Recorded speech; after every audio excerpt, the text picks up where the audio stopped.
been a little bit since the last stream, but what I wanted to touch on today was Dig. Dig.com, our favorite little website, is back with a vengeance. So clearly they were popular some many years ago. It was one of the first sites, like Dig Nation, the podcast that went along with Dig.com, was one of the sort of the first things that inspired me to start creating content. And for those of you who don't know, TechAU started as a podcast at techau.tv and then migrated to a WordPress site. I'll take you through the new revised website and my thoughts on it. But so we've got basically, dig.com, and they basically came out of private beta this week. So they've been developing this for quite a while. It's the familiar story where you can upvote, downvote different stories. And of course, this is now in the background of Reddit sort of being the 1,000-pound gorilla. And so then we're launching into communities.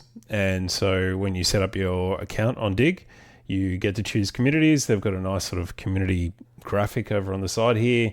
Quick little summary of the stats. So how many members, how many posts, and a description the creator would get to choose.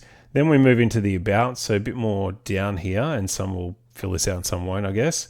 But then founded by, so this particular one, finances, as you'd imagine, it's pretty high level.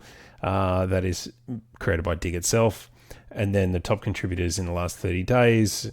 And we'll get to what these scores are a little bit later. Ledger is an interesting one. Ledger is obviously, relating to the crypto side of things, but there is nothing to report. You'll see a post from me here in the Dig channel before. So you just new post and then you get into that. This was Dig Big Spy back in the day, and as news stories would come in, this was like the breaking news, or I guess a feed of the brand new stuff that hit the site. And it was really cool because it would use the how many interactions or views, I guess, that number on the right there in red, to scale the size of the text, and so you could very quickly see stories gaining momentum, which even now on the modern platforms, like X and that sort of stuff, we don't really have an semblance of that.